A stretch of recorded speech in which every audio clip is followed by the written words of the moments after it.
Dear Diary, today I take the next step in being an ADHD life coach at Indigo Hub. I can't believe it's happening. I want to build, create, and discover a place for us to truly be ourselves. I think this journey will be the Indigo Diary. Dear Diary, welcome world, and welcome to the Indigo Diaries, and welcome to our Series 3, The World Through Our Eyes, with your host, me, Natasha Hickling. The Indigo Diaries is a podcast we want to learn about ND through others and our own experiences. And I'm really excited. We're back for another week, and I'm really excited because we've got a new guest. I've been having Holly Martinson on for quite a lot to do Pick Our Brain sessions, and but I'm excited to have a new guest on. And this person I haven't spoken to one-to-one for a while. I've known her for a while, but we've not spoken one-to-one, so I'm really excited to get her on today. So welcome, Nikki. Hi, Tasha. How are you? Yeah, good.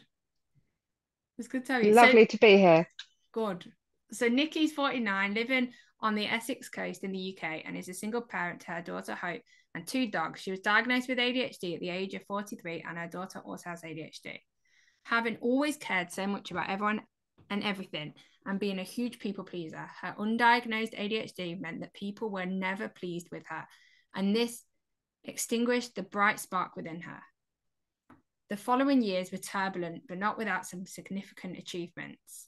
At the age of 43, Nikki was diagnosed, and then everything changed. And if you want the full bio, please look below, because it is all there. So Nikki, I'm really intrigued because I loved that you wrote about your experience.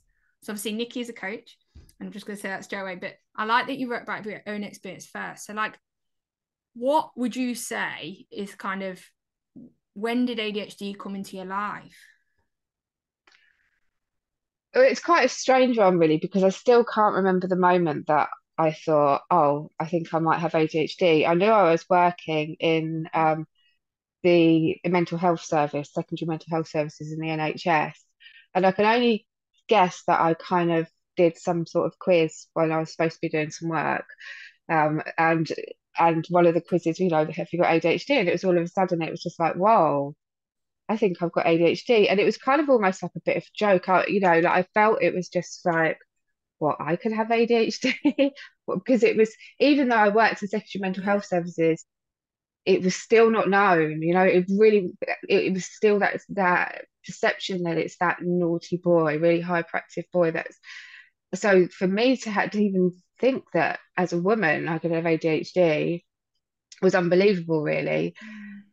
But as soon as I started reading about it, and I remember one of the first books I read, Women with ADHD, and it was it's not the Sari Solden one. I can't remember the author, but the first few pages, I was like, oh my goodness, that is me. I just couldn't believe that there was somebody else there like me.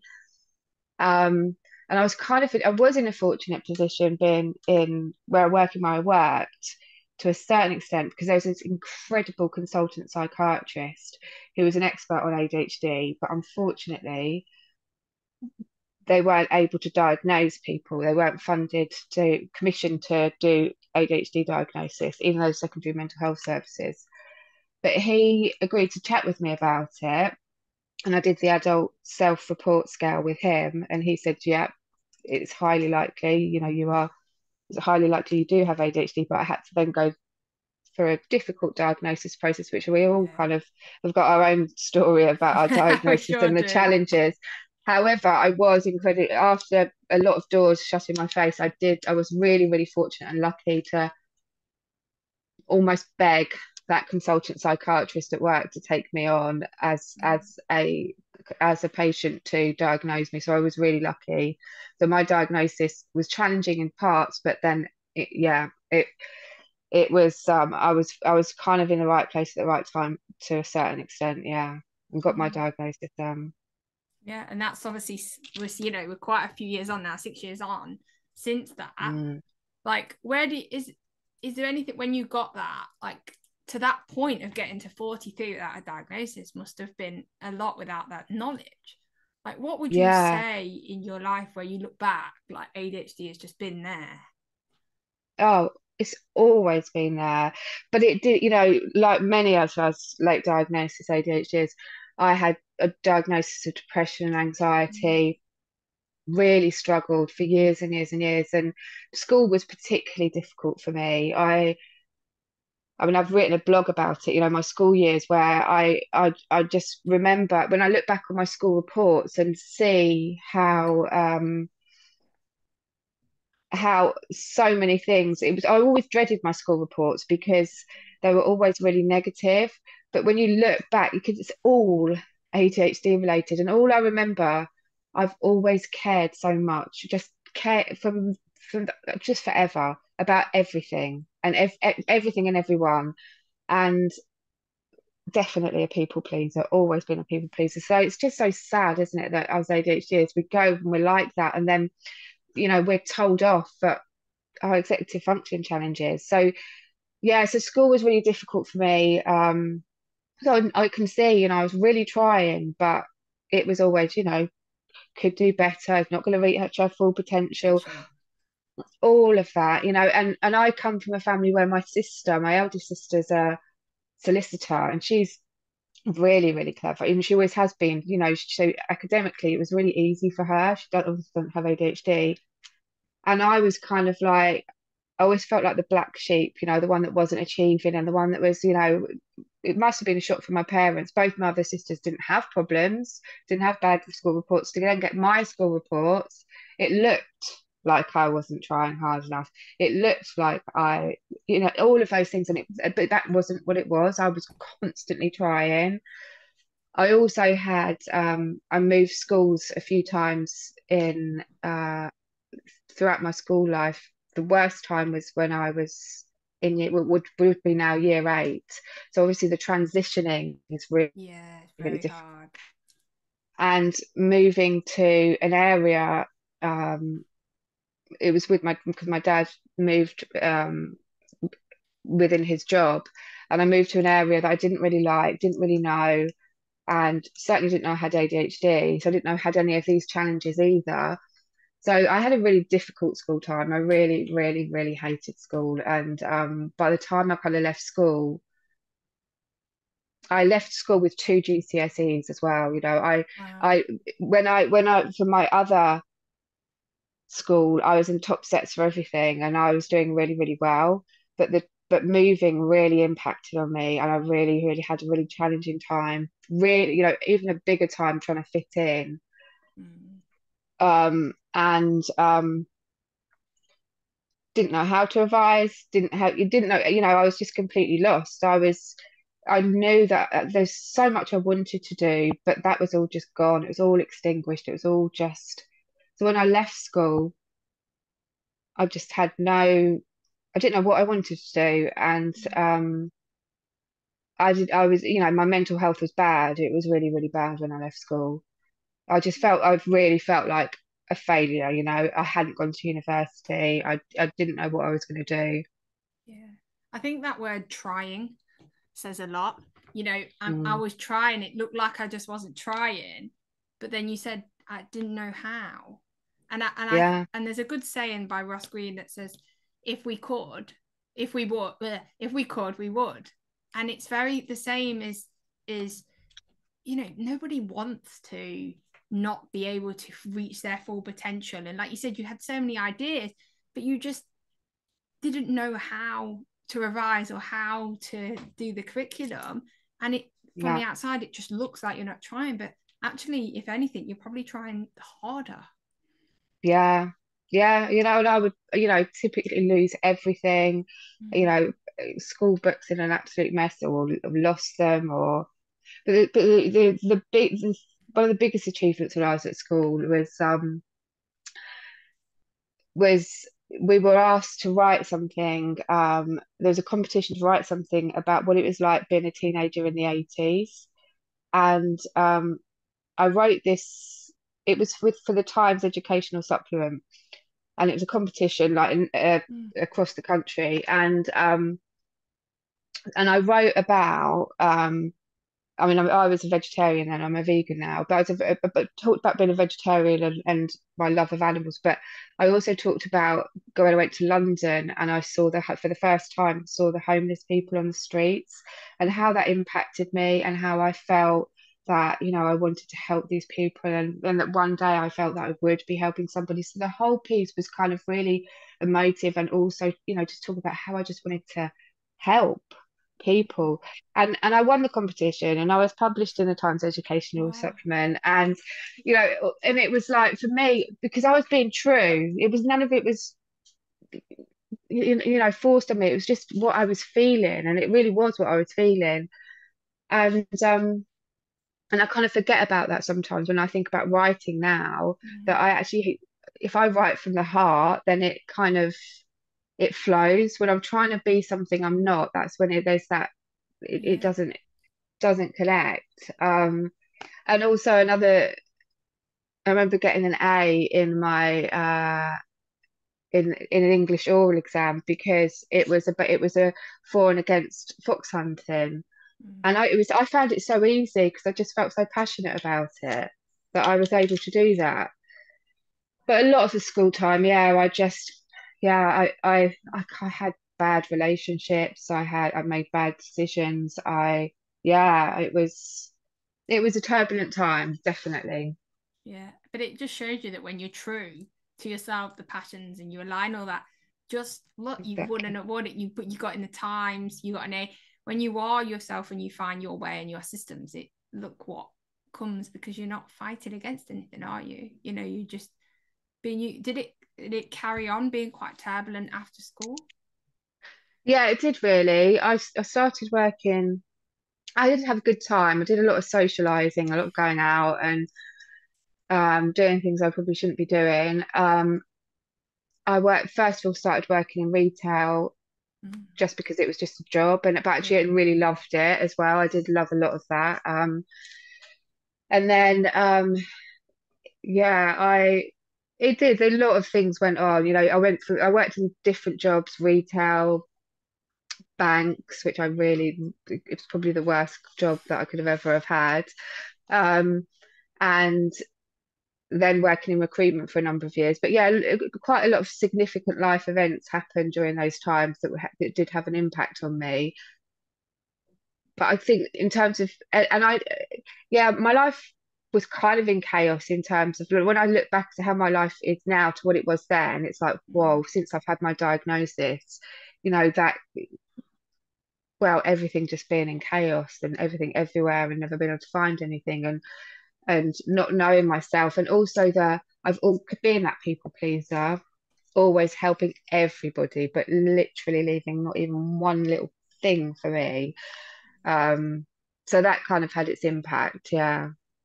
So since like your diagnosis, what biggest impacts do you think you've noticed with kind of being, truer to yourself? Like what biggest impacts have you noticed? Oh, so many really. But prior to my diagnosis, and this kind of all leads into it really, is from having that varied career, and not really having a huge amount of confidence in myself. It was when I started working in, first of all, the third sector, for a charity, helping people with any disability. So it'd be physical, mental, neurodivergence, to find work. So it might be they might have always worked, but have had a period of ill health, and then um, be looking at getting back into work, or something that's never worked. For a variety of barriers. And then working in mental health services. I think the biggest thing that happened to me was when I worked in mental health services, where I felt like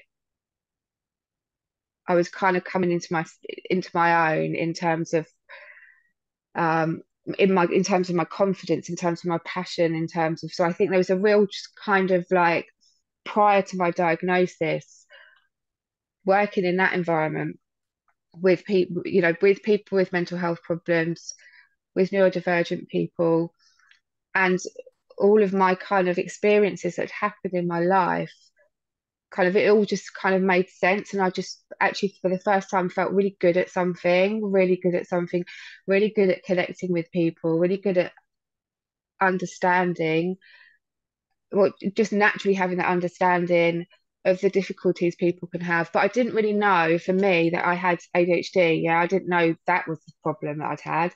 I knew that I suffered with um, depression and anxiety, and I'd had, quite a few periods of depression um, and traumas. And I didn't really know, like, I didn't know anything about ADHD. So I'd kind of gone on a bit of a journey, really, whilst working there. I did struggle with the admin side of things, obviously. But Yeah. in terms of my one-to-one work with managing my own caseload, and I was always given a lot of autonomy within that role, so I didn't have to be, 9 to 5. It was a really flexible work, Mm. mainly because I had my daughter. But that really worked for me with ADHD, and it was the first job I managed to stay for 13 years, and I never thought I'd ever be able to stay Wow. somewhere for that long. So I think that by the time I got my diagnosis, I'd worked in that for that team for quite some time. So I think I was really much more aware of myself, aware of my purpose, really. There's always been this common theme that's throughout my life. It's always been helping people in some capacity. If I'm not able to help people, then it just makes me feel uncomfortable, because it's just that, my purpose is helping people in some capacity. And within each of my roles that I've had, even if they're like working in a bank, in the bank, I loved being able to help people who had bank charges Yeah. refund their bank charges, see their personal situation, and then be able to refund their charges. I love that. So I ended up working in the customer care team of that bank. But yeah, I think I just really grew in confidence whilst I worked there. So when I got the diagnosis of ADHD, I I was a bit more sure of myself, and I think it came at a really good time Mm. that I felt okay with myself. I felt like in a good place myself, really. I've fairly recently become a single parent, um, and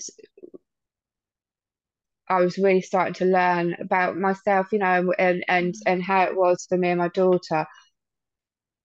And yeah, it was as soon as I got the diagnosis, I looked into what help I could get. Now I knew, right, what is there for somebody with ADHD?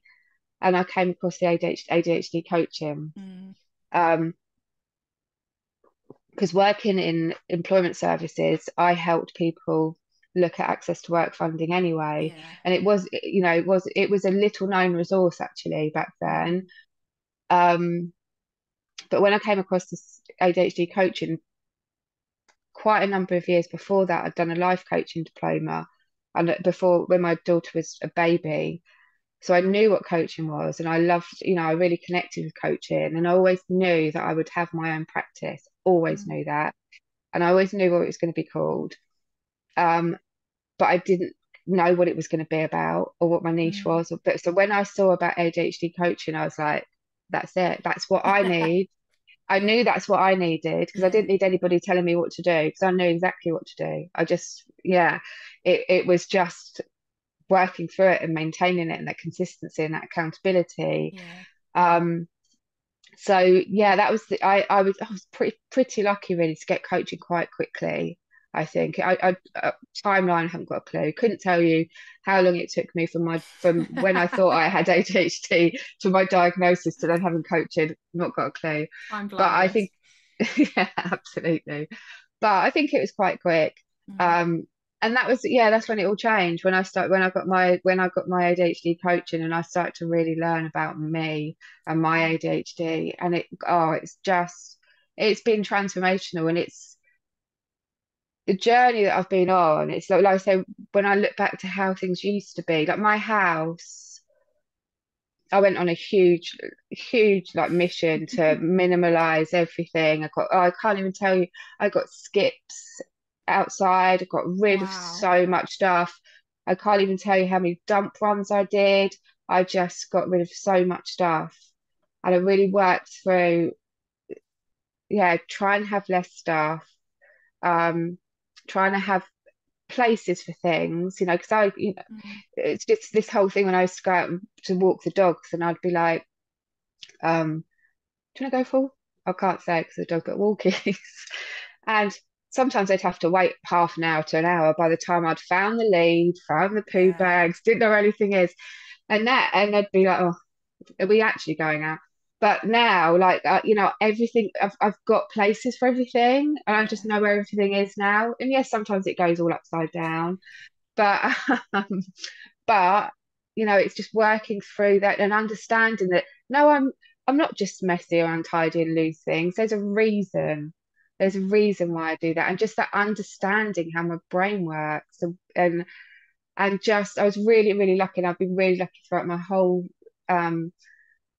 pretty much not long after I was diagnosed. I have a really, really supportive partner. We don't live together, but he's really, Mm. really supportive, really understanding of ADHD, and kind of champions it. So it's Mm. kind of like, I've been really lucky in some, then there's still so much to work through. I think there'll always be, there's a whole lifetime, isn't there, to work through when you get diagnosed with ADHD. Yeah, and it's whole lifetime of stuff. But I really like what you said there. It's like it reminded me of your memory earlier of writing that the thing about the homeless people. That was always there, the caring and the thing, it was always there. It was just that everything else was just on top of all your purpose. And now, and it's always been there with your job. It's been there, but it's more been like the underlying and you're not knowing about it. Mm. And now you've been diagnosed, you've been able to use that purpose, use what you're good at, use all that stuff to as an advantage now rather than just kind of passive. Absolutely, yeah, Yeah. yeah. And yeah, and that's what I'd work on with clients a lot. Purpose is it's not something that just comes to you. It's No. been there throughout your whole life. Yeah. When you look back, it's like it's not some big revelation. It's just it's there. We've just Yeah. got to see it and listen to it. If something keeps repeating and keeps showing up and keeps showing up, then Yeah. that's probably, what your purpose is. Yeah. And I think that's really good. But obviously in those times where you don't know you've got ADHD, it's kind of like the word I just, just get on with it, just try harder. And all that outweighs because you can't see your purpose because it's just you're always falling short or all that stuff. But now you've got diagnosed, you've worked through a coach, you know what you need. Now you're unlocking that. You're now living your purpose and for other people. What Yeah. would you say is your kind of like coach, like what made you when you did coaching, like for like yourself, what made you then transition into want to be a coach? Oh, it was as soon as I heard about ADHD coaching, I was like, that's what I'm going to do. Because, like I said, I knew that I was always going to be like, Yeah. because I really connected with coaching, but it was really important for me as a mum to, because it took me many years to have Hope, which is why she's called Hope. And so when I had her, I wanted to make sure that I was there throughout her child. I could take her to school, pick her up from school, Yeah. and I was really lucky working for the NHS because they had the flexible working policy. I went to every school play, I went to every reading session at her Mm. school. I did everything, and I was able to make the time up. So I was really lucky. So I always thought, there's no way I want to start a business. That's more important to me. The most important thing for me at that time was just to be there. So I know I was lucky to be in this role where I was able to do that. But I Yeah. always knew when she was at secondary school, and I always said this to myself as soon as I started that job, when she's in secondary school, I'm going to have my coaching practice and it's going to be called a Sea of Hope coaching. And that's because obviously she's called Hope. I also live by the Sea of Hope, infinite hope for us, because I do believe there is. Yeah. Um, so it was when I found out I had ADHD and then saw ADHD coach and was like, right, that is the coaching that I'm going to do.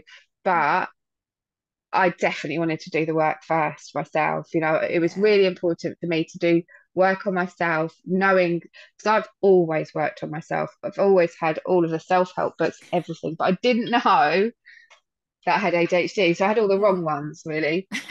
Um, You tried, the um, intention was there. yeah, yeah, yeah, always trying. And so yeah, it was really important for me to just Mm. to work on myself first, and I still wasn't at the point where Hope was at secondary school, and then it was also really important for me to get training, Mm. get the training and not rush it. And because it wasn't like, I always knew that's what I was going to do. Um, but you can't just rush into something like that. You can't just be like, and I think that's when I'm working with people doing the career change. It's like, it's not about getting to the end of it and say, I'm going to be this and I'm going to get that now. It's about sparking that, knowing that that's what I want to do. That's what I want to be. And, and living that way, working towards how you're going to get it. And each step is going to get you closer to it. As long as you're clear on the kind of thing that you want to do. And it was like, yeah, I just knew that that's what I was going to be. Yeah, It just clicked. yeah, Yeah, but I like I got a lot of respect for that. Of you've got to do your own work first, and I think that yeah, that's what it comes down to. I'm very much the same. I was heard about ADHD coaching, was like, I had one session, I was like, oh, I could do this. Like, I think that I'd be really good at this, and then was like, no. I even found a course that started the week after, and then I was like, no, you can't do that. You've got to do this yourself first, and that's what it's about, I think, because even though we're continuing to grow, it's you've got to walk through it to help then other people do it. But I like you said, it's not a you do it, you've fixed, that's it. It's a continuous thing. Like, we've still, how many years I've been diagnosed for 5 years, we've still got a way to go, we've still got our yeah, lives to live, but it's just living a more true and purposefully rather than just getting by. yeah, yeah, absolutely. So what do you now, like, what is it that you've said a bit about kind of you coaching and stuff like that, so what is it that what are you now using your purpose of helping people do for? Yeah. Well, yeah, helping others find their purpose, really. So all the years that I worked as employment specialist for, um, I'm able to use those skills that I've learned there. Um, but so when I first became an ADHD coach, I wasn't too sure about my niche within Mm. ADHD coaching. And initially it was, yeah, career. Yeah, I do think it's going to be career. But then I think, like, certainly for the first year of the first year of coaching, you kind of just, you've got to find your way a little bit. Yeah. Um, and it was then I came across the firework career coaching program, and I really, I wasn't sure whether to do more training. I mean, I always like doing more training. We all do, We don't all we? do, We love yeah. learning.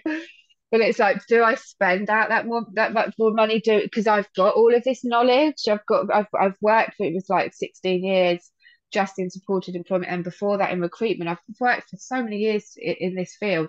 Do I need it?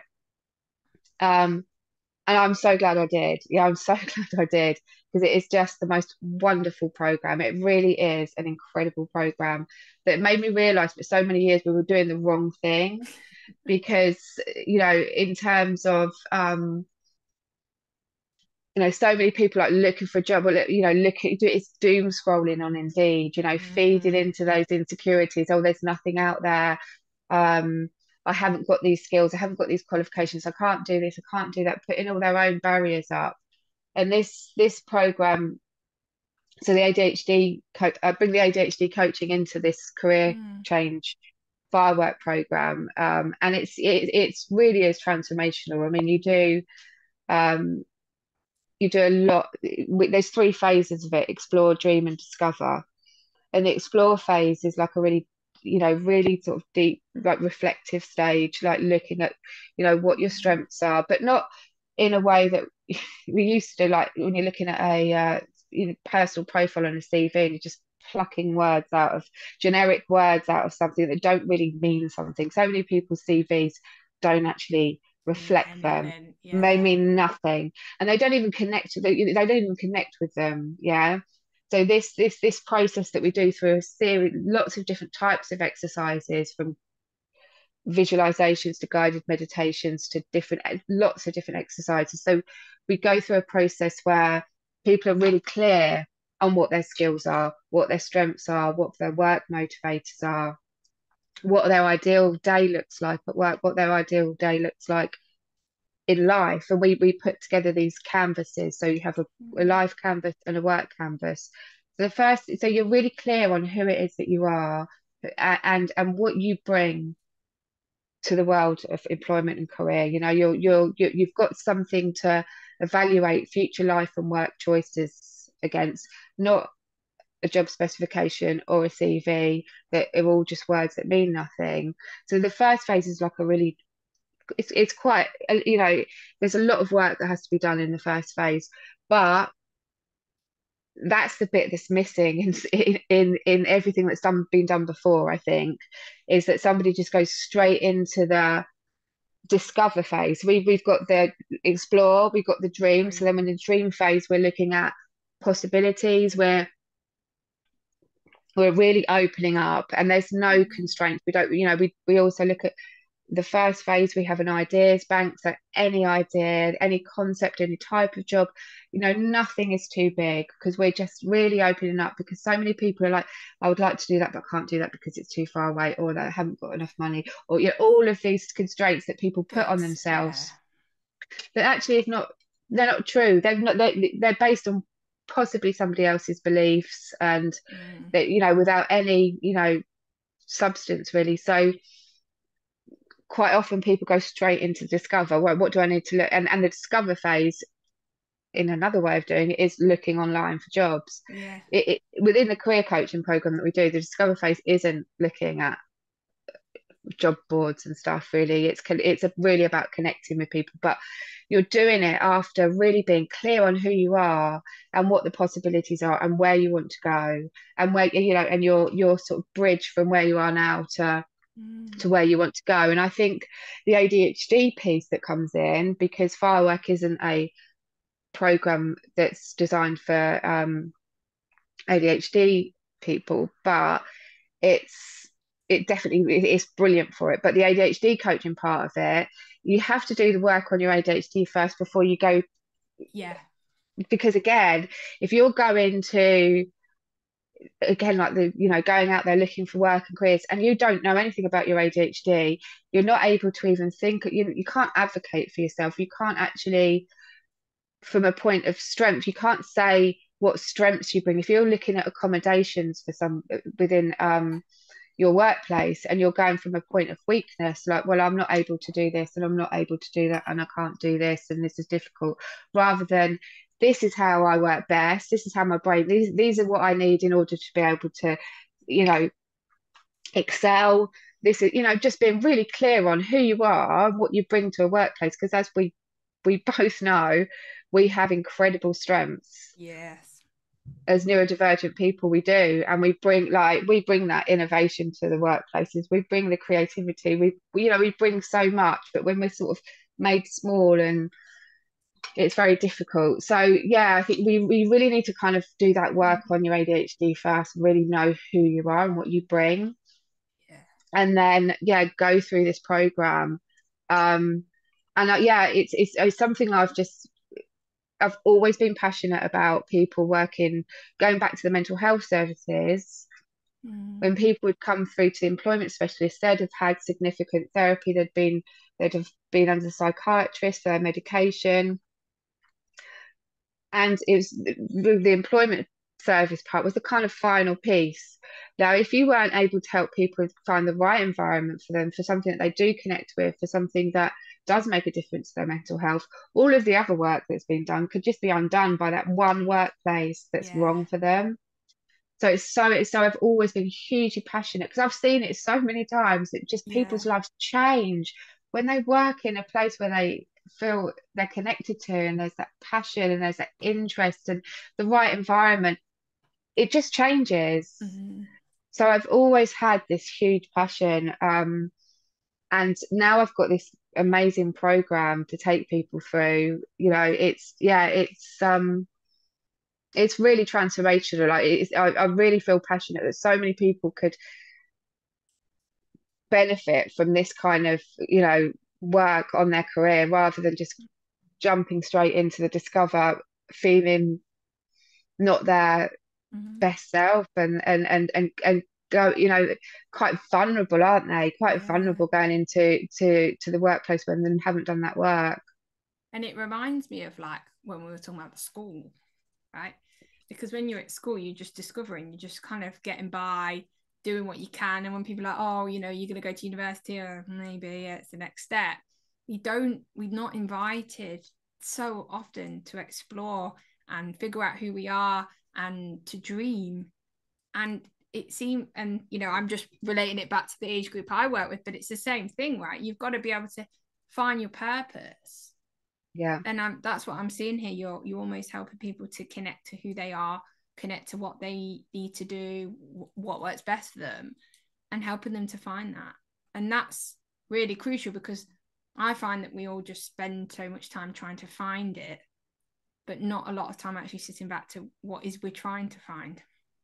absolutely. Yeah, absolutely. And just going in that outdated way of trying to find it as well, you know, which is really soul destroying, isn't it? Yeah. And you know, it's never been the world of employment has changed forever. I mean, COVID has really Yeah, it brought has, that on yeah. as well, hasn't it? I mean, look at us now.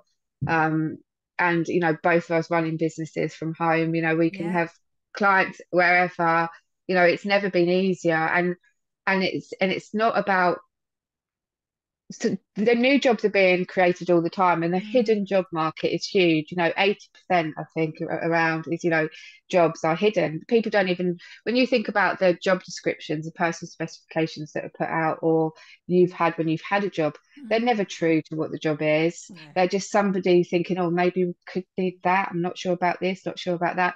But if you're really clear on who you are, what you bring, and you're connected and you're passionate and you get in front of somebody that is something that you want to do, and you're so much more powerful, because you people will remember that rather than a piece of paper, a CV. They will remember that person.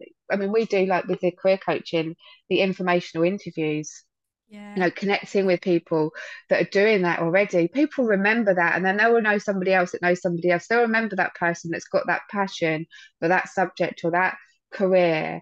That it's, you can't fake it, can you? You can't fake No. interest or passion, but on a CV or an application, it's just, it's not, you can't get that across, can you? You just No. can't. And a lot of us are, well, I know I'm not trying to stereotype, but a lot of us are very kind of, I know I am verbal processor. So when I'm verbally can do it, I'm a lot better than when I'm trying to write it down and get everything into this one piece of Yeah, paper. So it's almost like trying to create that connection. And it goes back to that really definitely. old saying, very old saying, but it's not what you know, it's who you know. And it's And that it thing is. of when you get out there and you connect with people, oh, you'd be really good for this or this.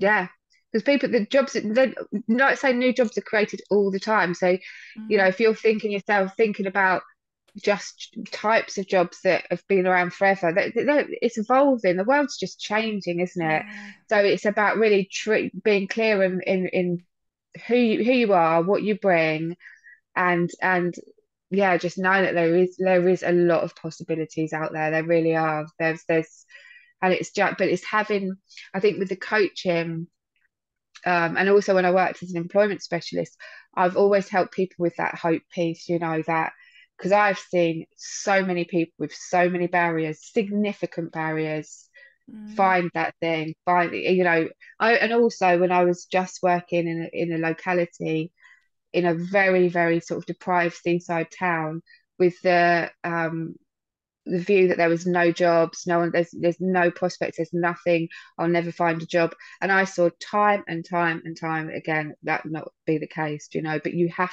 to, I always say you have to take the blinkers off. Because Yeah. if you've got those blinkers on, you don't see the possibilities, you don't see what's around you. If you want to think that there's nothing around, then guess what? You're going to see nothing. You see But take them problem. off. Yeah. Yeah, Yeah. You see problem after problem. No, I yeah, can't do that, but oh, I can't. No, but no, but and that's the thing. It's yeah. that goes back to another old pressure saying. If you say you can't, then you won't.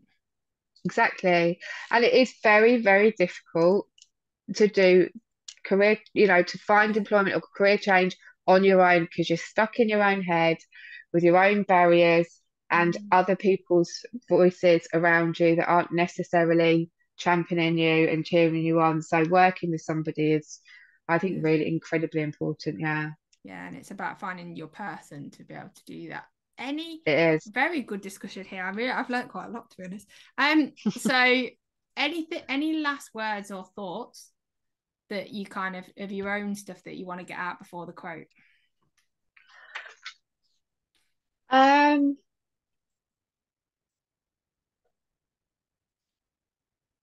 Yeah, that's probably the hardest question. I just think for myself, like when I see how my life has transformed and I'm now leaving school feeling like I haven't achieved anything and looking at what I've achieved since and now and kind of always never feeling like I could reach my full potential. And I don't know what that's necessarily going to feel like, but I'm well on my way. Whereas I don't think I've ever felt like I've before that reached my full potential, but I know I'm well on my way to it. But seeing me as a single parent actually providing for my daughter, running my own business in my own way, working with my ADHD, not ever struggling with motivation because now I'm doing something I'm so passionate about and in my own way, yeah.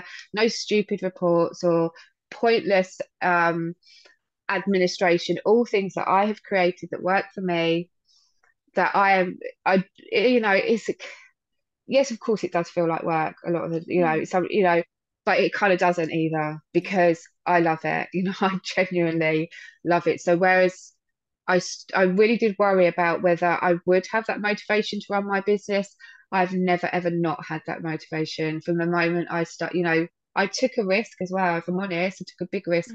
I remortgaged my house in order to be able to start this business. As a single parent, some people might have thought I was crazy, but I didn't ever doubt it. And I kept a lot of things to myself because I knew, people would put their own fears and anxieties on me. But I never doubted I would do it. And I've never worked as hard as I do now, but it genuinely is just what I love it. Yeah. So it's having that faith in yourself and really thinking about what way it works best for you, but that when interest and passion and environment and everything's aligned and it just makes such a difference. It really does. Yeah, I couldn't agree more. I was just like in awe then. I was just like, yes. So have you got any encouragement to leave us with?